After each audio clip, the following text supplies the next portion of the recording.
Unsurprisingly, this time of year is basically trade galore and is a very exciting time to be a hockey fan.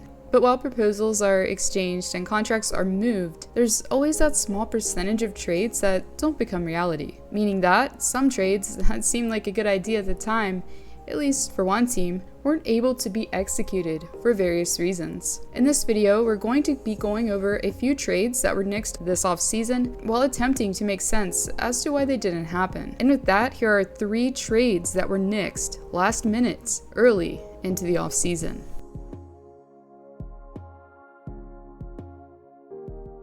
Ever since Ryan Miller departed from Buffalo, really, the Sabres have been searching for stability in the crease. And prior to the free agency period taking hold, the main options in net were veteran Craig Anderson and Malcolm Subban.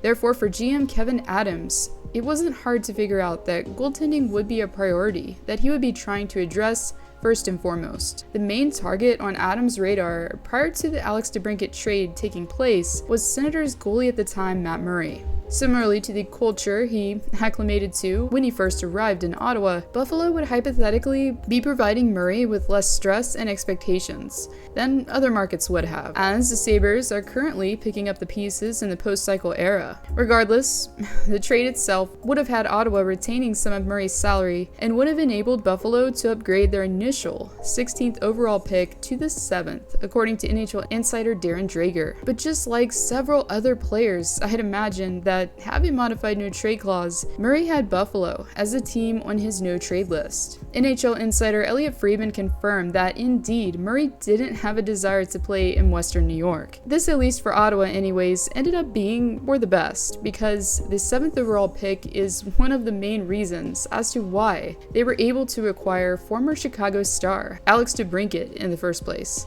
As for Murray, in case you've been living under a rock, the goaltender was traded to the Toronto Maple Leafs instead.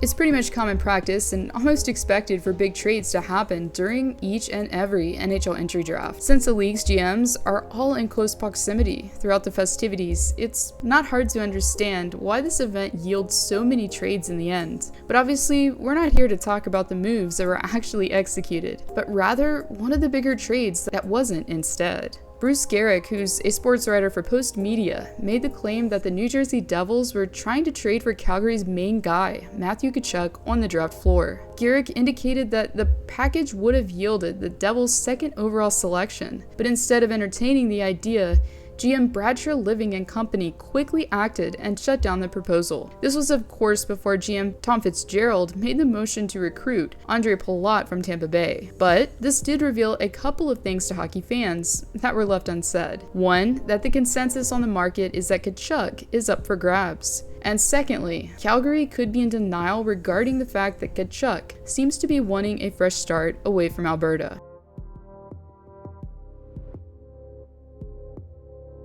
For what has seemed like an eternity, Vancouver's own JT Miller has been a hot topic when it comes to trade rumors and speculation. And really, it's easy to understand why Miller has attracted so much attention. Following Jim Rutherford's comments, who is president of hockey operations in BC, of desiring more cap flexibility, Miller, who is in the prime of his career and has a bargain of a contract, seems to be the solution to the Canucks' cap woes. Multifaceted, Miller can play either center or wing and is only set to earn a final $5.25 million this season before becoming a free agent. With an impressive 99 points recorded last campaign after 80 games played, Miller would be able to integrate some offense into any team that recruited him. And the team that tried to reportedly gain Miller's services via trade was the New York Islanders. According to a tweet from NHL insider Elliotte Friedman, during the entry draft, the Canucks and Islanders were having some noticeable trade discussions.